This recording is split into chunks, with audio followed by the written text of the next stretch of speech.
시간 주 은혜임은 이라는 찬양을 하려고 합니다. 가사의 고백처럼 우리가 살아가는 모든 순간이 주님의 은혜임을 기억하며 함께 고백하면 좋겠습니다. 함께 찬양하겠습니다.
세상 소망 다 사라져가도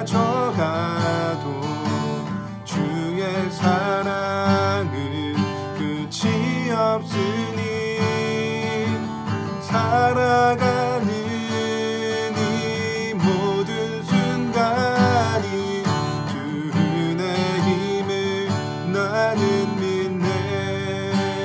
주 사랑 내게 있네. 주 사랑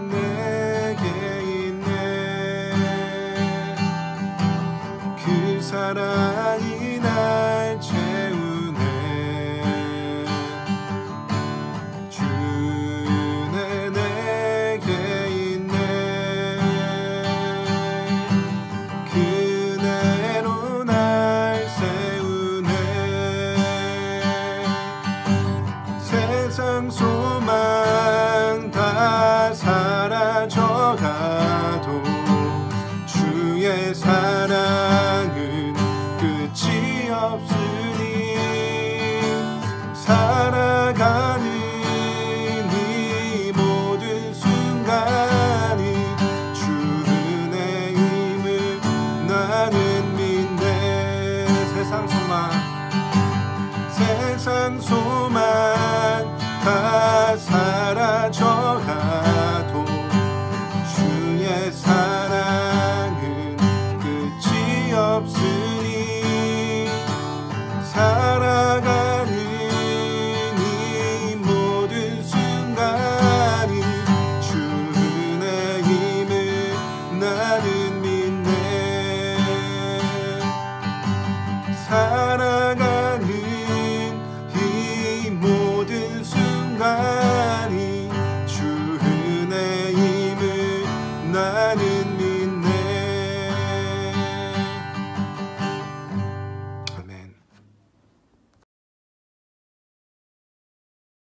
오늘 본문에는 별명이 하나 붙어 있습니다. 오늘 본문의 별명은 바로 신약의 십계명이에요. 구약 성경에는 출애굽기 20장에 십계명이 등장을 하는데요. 신약에서는 십계명이 야고보서 4장 7절부터 시작되는 오늘 우리의 본문에 등장을 합니다. 과연 신약의 십계명은 뭘까? 저와 함께 오늘 본문을 통해서 살펴보겠습니다. 7절부터 시작합니다. 그러므로 하나님께 복종하고 신약의 십계명 중 제1계명 하나님께 복종하라. 여러분 살다 보면 우리가 신자이면서도 하나님께 복종하지 않고 어제 본문에서 살펴본 것처럼 내 마음에 욕심에 복종하며 살아갈 때가 적지 않게 있는 것 같아요. 우리가 주기도문에서 함께 기도하는 하늘의 뜻이 이 땅에 임하옵시고 라는 삶이 아니라 이 땅에서의 내 마음의 욕심, 그것이 하늘에서도 임하옵시고 라고 기도하는 삶을 살아가게 되는 때 적지 않은 것이 사실인 것 같아요. 그것을 신자들의 삶 가운데서 잘 관찰하였던 야고보는 도전하는 겁니다. 하나님께 복종하여라. 그것이 우리의 삶의 제1번 된 신약의 1계명이라는 거예요. 두 번째 계명을 보세요. 악마를 물리치십시오. 여러분 우리에게는 능력이 있습니다. 어떤 능력입니까? 악마를 물리치는 능력이에요. 그런데 여러분 착각하지는 마세요. 이 능력은 우리 내부로부터 나오는 능력이 아니라 우리 외부에서 주어지는 능력이에요. 여러분 삶 가운데 찾아오는 그 악마의 유혹, 악마의 손길을 한번 이빨을 꽉 깨물고 주먹을 불끈 동여매고 한번 이겨내려고 노력해 보십시오. 됩니까? 안 됩니다. 우리의 힘으로는 악마를 물리칠 수가 없는 거예요. 그러니 우리에게는 외부로부터 오는 능력, 곧 성령 하나님의 능력이 필요하다는 겁니다. 예전 청년 사역을 할 때 한 청년이 이 음란함의 죄를 이겨내지를 못해서 너무너무 고민하고 있었어요. 그래서 전화기도 2G 폰으로 바꾸고 노트북도 제 사무실에 갖다 놓았었어요. 그런데도 목사님 이 유혹을 이겨낼 수 없어요 라고 이야기하는 겁니다. 그래서 제가 이 청년에게 이야기했어요. 너 그 유혹이 올 때마다 목사님한테 전화해라. 그리고 그 유혹이 올 때마다 너와 내가 함께 무릎 꿇고 악마와 전쟁을 치르자. 무슨 이야기예요? 내 능력으로 이겨내는 것이 아니라 하나님께서 우리에게 주시는 능력으로 그 죄를 이겨내겠다는 거예요. 저와 여러분의 삶도 마찬가지였으면 좋겠어요. 죄가, 사단이 우리를 여지없이 흔들어 놓는 우리 삶의 공간이 있을 겁니다. 그 공간을 기도의 자리로 바꾸세요. 하나님의 도우심을 입는 장소로 바꾸어 버리세요. 그래서 사단이 아이고 내가 이 사람에게는, 내가 이 자에게는 이 죄로 유혹을 해서는 안 되겠다. 왜? 그 죄가 들어올 때마다 기도하니까, 외부의 힘을 하나님께 구하니까. 그렇게 우리는 악마를 물리치는 연습, 악마를 물리치는 삶을 살아나가야 됩니다. 그리하면 7절 이어서 보니까 악마는 달아날 것입니다. 내 힘이 아닌 하나님의 힘을 의지하여 악마를 물리칠 때 악마는 달아나게 될 거예요. 세 번째 계명은 뭐냐? 하나님께로 가까이 가십시오. 악마를 물리쳤으면 그냥 멍하니 그 자리에 앉아 있으면 안 돼요. 하나님께 가까이 가야 되는 겁니다. 제가 참 좋아하는 찬양, 주께로 가까이 주께로 가오니 나의 갈 길 다가도록 나와 동행하소서. 주께로 가까이, 주께로 더 가까이. 하나님을 주일이라는 박스에 가두어 놓고, 교회 건물이라는 박스에 가두어 놓고 월요일부터 토요일까지는 주께로 멀리 멀리 떨어져 사는 삶이 아니라 월요일도 화요일도 날마다 주께로 가까이 나가는 삶, 그것이 우리가 지키고 알아야 할 세 번째 계명이라는 겁니다. 네 번째 계명, 죄인들이여 손을 깨끗이 하십시오. 손을 깨끗이 하라는 이 표현은 대단히 유대적인 표현입니다.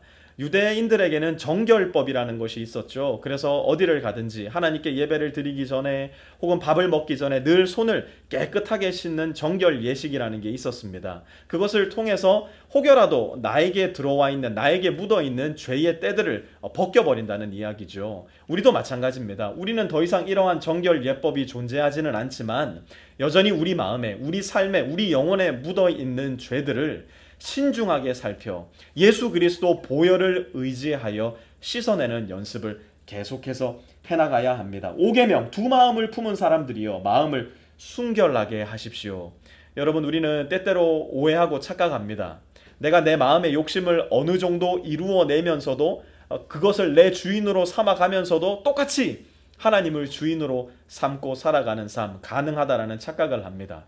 예수님 여지없이 말씀하시죠. 한 사람이 두 주인을 섬길 수 없나니 혹 이를 섬기고 저를 섬기지 않거나 혹 저를 섬기고 이를 섬기지 아니함이니라. 우리 마음의 우선순위가, 우리 마음의 주인의 자리가 잘못되어 있다면 오늘 말씀을 통해서 주인 바로잡는 연습 즉시로 시작하시기를 부탁드립니다.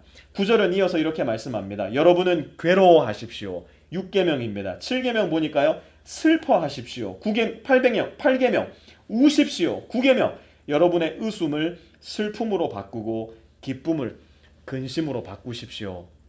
여러분, 이 말씀을 보니까 생각나는 또 다른 예수님의 말씀이 있지 않습니까? 산상수훈이라는 말씀 속에서 예수님 이렇게 말씀하시죠.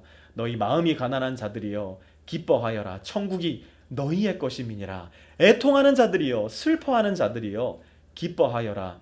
하나님의 위로가 너희에게 임함이니라. 도대체 왜 예수님은 슬퍼하라 말씀하셨을까요? 우리 그리스도인들은 전부 다 세디스트가 되어야 된다는 이야기일까요? 아니에요. 하나님이 없음으로 말미암아, 하나님이 내 안에 충만하지 않음으로 말미암아 우리는 근심해야 된다는 거예요. 슬퍼해야 된다는 거예요. 하나님이 없으면서도 만면에 웃음을 띠고 살아가는 사람 잘못됐다는 거예요. 하나님은 저 멀리 있는데도 내 영혼에 기쁨이 넘치는 사람 잘못됐다는 거예요. 오히려 슬퍼하고 애통함으로 말미암아 하나님을 더 구하는 삶, I need you more God, I need you more God, 애통할 줄 아는 사람이 복이 있다라는 사실입니다. 마지막 십계명, 주님 앞에서 자신을 낮추십시오. 여러분 예수님 기억나십니까? 예수님은 하나님이면서도 자기 자신을 인간의 모습으로 낮추셨어요. 그래서 사도 바울은 이렇게 우리에게 도전을 합니다.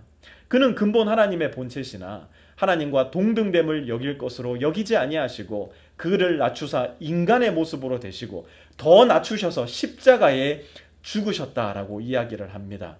어떻게 하나님이 인간이 되신 것만 해도 이해가 되지 않는 신비인데 십자가에 죽기까지 자기 자신을 낮추신단 말입니까? 그런데 하나님은 그 예수님을 어떻게 하셨대요? 그러므로 하나님은 그를 지극히 높이사 모든 만물 위에 높이셨다라고 말씀을 합니다. 그래서 모든 무릎이 그 앞에 무릎 꿇게 되고 모든 백성과 민족과 방언이 예수님께 무릎 꿇게 된 것, 그것이 하나님께서 십자가를 통해서 계획하신 일이며 날마다 우리에게 주어주시는 그 십자가의 삶을 통해 우리에게 이루어 주시고자 하는 일이에요. 마지막으로 이렇게 이야기합니다. 그리하면 주님 앞에서 자신을 낮춘다면 주님께서 여러분을 높여주실 것입니다. 여러분, 저는 이 세상 가운데서 저와 여러분이 얻게 되는 명예, 인기, 그리고 권세 혹은 재물, 거기에 우리의 마음이 빼앗기지 않기를 바라요. 하나님께서 우리를 영원히 높여주실 그날, 그리고 그 높임받는 상태가 영원히 계속되는 우리의 진정한 상급, 영원한 생명에 우리의 마음을 고정했으면 좋겠어요. 이 10가지의 신약의 계명 잘 기억함으로 말미암아 하나님께서 우리에게 약속하신 내가 너를 높여주겠다, 그 약속을 우리 삶 가운데 영원한 생명으로서 반드시 얻게 되는 저와 여러분 되기를 바랍니다.